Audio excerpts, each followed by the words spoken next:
નમસ્કાર મિત્રો, આજે આપણે વાત કરીશું બીએસસી નર્સિંગ, એએનએમ, જીએનએમ વગેરે માટેના એડમિશન પ્રોસેસ ચાલુ થઈ ગયેલી છે. તો આપણે ઓનલાઈન પિન કેવી રીતે પરચેસ કરવો, એડમિશનનું ફોર્મ કેવી રીતે ભરવું, કયા કયા ડોક્યુમેન્ટ અપલોડ કરવા અને મિત્રો અને છેલ્લી તારીખ 15/7/2024 સુધી તમે ઓનલાઈન જે છે ફોર્મ ભરી શકો છો. મિત્રો આના વિશેની સંપૂર્ણ માહિતી આપણે આ વિડીયોમાં જોવાના છે, તો આ વિડીયો સંપૂર્ણ જોતા રહેશો. મિત્રો સૌપ્રથમ તો ગૂગલની અંદર સર્ચ કરશો med.adm.gujarat.org. ઓકે, તો આ સાઇટ પર આવી જશો. આ સાઇટ ઉપર આવશો પછી ત્યારબાદ તમારે કેન્ડિડેટ લોગિન જે છે તેના ઉપર ક્લિક કરવાનું છે. તેના પર ક્લિક કરવાની સાથે આપણે જોઈ શકો છો જે નર્સિંગ અને તેના રિલેટેડ જે પણ અલગ અલગ કોર્સિસ છે એ બધા કોર્સનું લિસ્ટ તમને આપવામાં આવેલું છે. હવે મિત્રો સૌપ્રથમ તો આમાં ફોર્મ ભરવા માટે તમારે પિન પરચેસ કરવાનું હોય છે. તો પિન પરચેસ કરવા માટે તમારે 1000 રૂપિયાનું પેમેન્ટ કરવાનું હોય છે. તો પિન પરચેસ ઉપર ક્લિક કરવાની સાથે તમને આ રીતે જોવા મળશે. તો સૌપ્રથમ તો તમારે જે પણ 12માના જે સીટ નંબર હોય, ઓકે, તે તમારે સીટ નંબર નાખી દેવાનો રહેશે. તમારું જે પણ નામ હોય, ઓકે, 12માની માર્કશીટની અંદર જે તે નામ છે તેવી રીતે નામ નાખવાનું રહેશે. તમારું જે પણ ઈમેલ આઈડી હોય તે ઈમેલ આઈડી નાખી દેશો. તમારા જે પણ ચાલુ મોબાઈલ નંબર હોય તે મોબાઈલ નંબર નાખી દેશો. ત્યારબાદ મિત્રો બાજુની અંદર રેડ કલરની અંદર 7383 લખેલું છે, ઓકે, તે નાખી અને પે નાવ ઉપર ક્લિક કરશો. મિત્રો આપણે કેડી સોનોગ્રા યુટ્યુબ ચેનલ સબસ્ક્રાઇબ ન કરી હોય તો રેડ બટન પર ક્લિક કરી સબસ્ક્રાઇબ કરી લેશો અને બાજુમાં આવતા બેલ આઇકોન છે તેના પર ક્લિક કરી ઓલ નોટિફિકેશન ઓન કરી દેશો એટલે જ્યારે પણ કાંઈ પણ નવી અપડેટ આવે તમને મળતી રહેશે.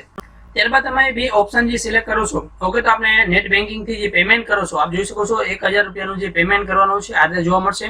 Your payment was successfully, okay, તો પેમેન્ટ સક્સેસફુલી થઈ જાય. ત્યારબાદ આપણે જોઈએ તો આ રીતે તમને payment and registration status, okay, તો તેમાં સૌપ્રથમ ટ્રાન્ઝેક્શન નંબર આવશે, એ ફૂલ નેમ, ટ્રાન્ઝેક્શનનું સ્ટેટસ એ સક્સેસફુલ હોવું જોઈએ, બેંક રેફરન્સ નંબર, યુઝર જે આઈડી છે તે પણ તમને જોવા મળશે. ત્યારબાદ મિત્રો અહીંયા સૌથી નીચેની સાઈડ આપ જોઈ શકો છો, સૌથી નીચેની સાઈડ તમને અહીંયા જે તમારો જે પણ યુઝર આઈડી અને તમારો જે 14 આંકડાનો જે પિન છે તમે અહીંથી જોઈ શકો છો. મિત્રો આના પછી આપણે નેક્સ્ટમાં જોઈએ તો સૌપ્રથમ તો અમે જે register now, okay, register click here for new registration છે તેના ઉપર ક્લિક કરશો. તેના પર ક્લિક કરવાની સાથે સૌપ્રથમ તો જે આપણે પિન મળેલો છે, ઓકે, તો 4 આંકડા જે 5 આંકડાનો છે તે પિન સૌપ્રથમ તો પિન નાખી દેશો. ત્યારબાદ 14 આંકડાનો જે પિન છે તે પણ નાખી દેશો, okay, serial number of pin એટલે કે સિરિયલ નંબર પિનનો, ત્યારબાદ 14 આંકડા પિન નાખી દેશો. તમારું ઈમેલ એડ્રેસ છે તે એન્ટર કરી દેશો. ત્યારબાદ તમારો મોબાઈલ નંબર એન્ટર કરશો અને ત્યારબાદ આ કેપ્ચા જે બાજુમાં આપવામાં આવેલા છે આ કેપ્ચા નાખી અને સબમિટ બટન છે તેના ઉપર ક્લિક કરવાનું રહેશે. ઓકે, સબમિટ ઉપર ક્લિક કરવાની સાથે આ રીતે જે છે તમને જોવા મળશે ડેશબોર્ડ. તો સૌપ્રથમ તો કેન્ડિડેટનું નામ, ઓકે, તો તમારી જે પણ 12માની માર્કશીટની અંદર જેવી રીતે નામ છે તેવી રીતે નામ નાખી દેશો. ત્યારબાદ તમારા મધરનું નામ, ત્યારબાદ તમારા ફાધરનું નામ. ત્યારબાદ મિત્રો તમારે ડેટ ઓફ બર્થ, ઓકે, એટલે કે જન્મ તારીખ નાખવાનું રહેશે. જન્મ તારીખ નાખ્યા પછી અહીંયા જે જેન્ડર છે એટલે કે મેલ હોય તો મેલ, ફિમેલ હોય તો ફિમેલ નાખી દેશો.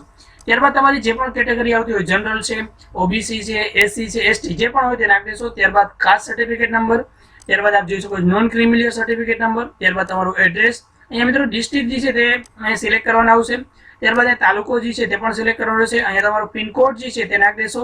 ત્યારબાદ નેશનાલિટી ઇન્ડિયન નાખી દેશો. ડેટ જે છે બર્થ સિટી અહીંયા નાખી દેશો. ત્યારબાદ બર્થનું સ્ટેટ જે છે તે પણ સિલેક્ટ કરવાનું છે અને બર્થ પ્લેસ છે તે તમારે ટાઈપ કરવાનું રહેશે. ત્યારબાદ મિત્રો અહીંયા જોઈ શકાય છે કે ધોરણ 10 ની અંદર જે પણ માર્ક મેળવેલા છે, ઓકે, પ્રેક્ટિકલ વિથ પ્રેક્ટિકલ એટલે કે ટોટલ 10માની અંદર કેટલા માર્ક તમે મેળવેલા છે અને આઉટ ઓફ કેટલા, એટલે કે ધારો કે 600 માર્કનું જે પેપર હોય છે તેમાંથી તમને કેટલા આવે, 300 છે, 380 છે, જે પણ માર્ક આવેલા હોય તે એન્ટર કરવાનું રહેશે. ત્યારબાદ મિત્રો એ મેથ સબ્જેક્ટ, ઓકે, જે મેથ્સની અંદર આપવામાં આવેલા છે તેમાં તમને કેટલા માર્ક આવેલા છે અને કેટલામાંથી, ઓકે, આટલું એન્ટર કરી દેશો. ત્યારબાદ મિત્રો હવે તમારે જે એન્ટ્રી કરવાની છે HSC ની, તો જે પણ વિદ્યાર્થી મિત્રો આ વર્ષે એટલે કે 2024 ની અંદર એક્ઝામ આપવામાં આવેલી છે તે પોતાનો સીટ નંબર, ત્યારબાદ વર્ષ, ત્યારબાદ મંથ સિલેક્ટ કરવાનું રહેશે. કેટલી ટ્રાય પાસ આઉટ છે, 1 ટ્રાય.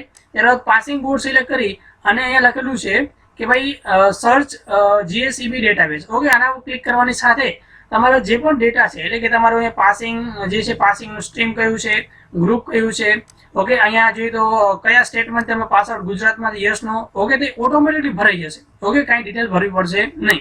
પણ જો તમે 2-3 ટ્રાય પાસ થયા હોય, 2 ટ્રાય 3 ટ્રાય પાસ થયા હોય તો આ બધી ડિટેલ જે છે એટલે કે ધારો કેમેસ્ટ્રી છે તો કેમેસ્ટ્રીની અંદર તમને થિયરીમાં કેટલા આવ્યા, ત્યારબાદ પ્રેક્ટિકલમાં, આ બધી વસ્તુ તમારે અહીંયા એન્ટર કરવાની રહેશે. ઓકે, એટલે કે ઓપ્ટેન માર્ક, અહીંયા સૌપ્રથમ ઓપ્ટેન માર્ક, ધારો કે થિયરીનું પેપર છે 100 માર્કનું પેપર હોય તો અહીંયા તો 100 જ આવશે. ઓકે, અને બાજુની અંદર ધારો કે તમને 84 માર્ક આવ્યા છે, ઓકે, તો અહીં બાજુમાં અહીંયા 84 એન્ટર કરવાના રહેશે. એવી રીતે પ્રેક્ટિકલમાં પણ પ્રેક્ટિકલ 50 માર્કનું હોય છે, ઓકે, અને તમને તેમાંથી કેટલા માર્ક આવેલા છે. એવી રીતે કેમેસ્ટ્રી છે, ફિઝિક્સ છે અને બાયોમાં એન્ટર કરવાનું રહેશે. ત્યારબાદ ઇંગ્લિશની અંદર કેટલા માર્ક મેળવેલા છે તે પણ અહીંયા એન્ટર કરવાના રહેશે. ત્યારબાદ ગ્રાન્ડ ટોટલ જે છે તે અહીંયા સિલેક્ટ કરવાના રહેશે. ત્યારબાદ મિત્રો આપણે આગળ જોઈએ તો જે પર્સનલ ડિસેબિલિટી હોય કોઈ પણ પ્રકારની તો અહીંયા સિલેક્ટ કરવાનું રહેશે. જો વિધવા અથવા તો જે પણ લાગુ પડતું હોય તો અહીંયા ના લાગુ પડતું હોય નોટ એપ્લિકેબલ છે તેના પર સિલેક્ટ કરશો. ત્યારબાદ તમારે ફોટો જે છે તે પણ અપલોડ કરવાનો છે. ત્યારબાદ તમારી સાઇન અપલોડ કરવાની છે. ત્યારબાદ તમારે પાસવર્ડ અપલોડ કરવાનો છે અને ત્યારબાદ કન્ફર્મ પાસવર્ડ જે છે તેના ઉપર ક્લિક કરવાનું છે. એટલે કે તમારો પાસવર્ડ કન્ફર્મ થઈ જશે. આ લખીને રાખવાનું રહેશે જેને કારણે ક્યારેય પણ ભૂલાય નહીં. ઓકે, ત્યારબાદ જે લખેલું છે સેવ પાર્ટ 1. ઓકે, સેવ પાર્ટ 1 ઉપર ક્લિક કરવાની સાથે તમારો પાર્ટ 1 જે છે તે સેવ થઈ જશે. ઓકે, એટલે સુધી આપણું કામ કમ્પ્લીટ થઈ જશે. મિત્રો પાર્ટ 2 ની અંદર આપ જોઈ શકો છો એટલે કે સેવ ઉપર ક્લિક કરવાની સાથે તમારા જે પણ રજિસ્ટર મોબાઈલ નંબર છે તેના ઉપર ઓટીપી આવશે. તે ઓટીપી નાખી અને સબમિટ બટન ઉપર ક્લિક કરી દેશો. ત્યારબાદ મિત્રો આપણે આગળ જોઈ શકાય છે આ પ્રમાણે તમને ઇન્સ્ટ્રક્શન જોવા મળશે. આ વાંચી લેવાનું રહેશે. ઓકે, આ વાંચ્યા પછી જે પાર્ટ 2 ની અંદર અપલોડ ડોક્યુમેન્ટ જે છે પાર્ટ 2, ઓકે, તેના ઉપર ક્લિક કરશો. તેના પર ક્લિક કરવાની સાથે તમને આ રીતે જોવા મળશે તમારો યુઝર આઈડી શું છે, તમારું નામ, કેટેગરી, આ બધી વસ્તુ તમને અહીંથી જોવા મળશે. Date of birth, nationality. Okay, તો અને ત્યારબાદ ઓકે કઈ કઈ કોર્સ માટે છે તે પણ તમે જોઈ શકો છો. બધા જે પણ કોર્સ છે તેને આપવામાં આવ્યો છે વર્ષ 2024-25. અંદર જોઈ શકાય સૌપ્રથમ ધોરણ 10 ની છે માર્કશીટ તમારે અપલોડ કરવાનું રહેશે.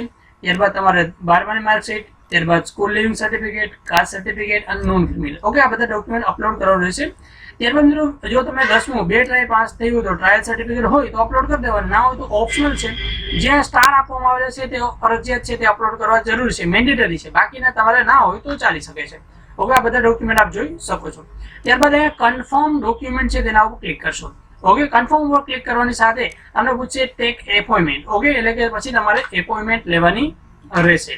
ઓકે, તો આ રીતે જોઈ શકો છો કે ભાઈ take help centre appointment for original document verification. એટલે કે તમારા જે પણ ઓરિજિનલ ડોક્યુમેન્ટ છે તેના વેરિફિકેશન માટે તમારે એપોઇન્ટમેન્ટ લેવાની છે. મિત્રો નેક્સ્ટ પ્રોસેસની અંદર એપોઇન્ટમેન્ટ ઉપર ક્લિક કરવાની સાથે આ રીતે તમને કેન્ડિડેટનું અહીંયા તમને નામ જોવા મળશે. ત્યારબાદ તમારે ડિસ્ટ્રિક્ટ સિલેક્ટ કરવાનું રહેશે. એટલે ઓટોમેટિકલી જે ડિસ્ટ્રિક્ટની અંદર જેટલા પણ હેલ્પ સેન્ટર હશે તમને જોવા મળશે. ત્યારબાદ ટેક એપોઇન્ટમેન્ટ છે તેના ઉપર ક્લિક કરવાનું રહેશે. તેના પર ક્લિક કરવાની સાથે એપોઇન્ટમેન્ટ તમારી આખે લિસ્ટ જે આવી જશે. આ રીતે તમારે કઈ જગ્યાએ એપોઇન્ટમેન્ટ. ઓકે, ધારો કે દેવભૂમિ દ્વારકા જિલ્લા સિલેક્ટ કરો તો જે પણ હેલ્પ સેન્ટર હશે તમને જોવા મળશે. હવે તમારે આમાં જે તારીખે જવું હોય તે તારીખે અહીંયા સિલેક્ટ કરવાની રહેશે. ઓકે, ઈ સિલેક્ટ કરશો તમને આ રીતે સિલેક્ટ થઈ જાય પછી તમને આ જોવા મળશે કે appointment for original document verification has been scheduled successfully. એટલે કે તમારા શેડ્યુલ સક્સેસફુલી થઈ ગયું. ત્યારબાદ ઓકે ઉપર ક્લિક કરશો તો તમને આ રીતે તમારું આખું ફોર્મ જોવા મળશે. અહીંયા સાઇન જોવા મળશે. તો આ રીતે ફોર્મની પ્રિન્ટ આઉટ કરી ઓરિજિનલ ડોક્યુમેન્ટ અને ઝેરોક્સ કોપી સાથે લઈ જશો. ઓકે, તો આ રીતે તમે જે બીએસસી નર્સિંગ છે, એએનએમ, જીએનએમ વગેરેમાં ઓનલાઈન ફોર્મ ભરી શકો છો. મિત્રો મને આશા છે કે વિડીયો પસંદ આવ્યો છે. વિડીયો પસંદ આવ્યો તો વિડીયો લાઈક કરી આપણા મિત્રો સાથે ફેસબુક, વોટ્સઅપ જે પણ ગ્રુપ હોય તેમાં શેર કરી દેશો. Thanks video. Have a nice day.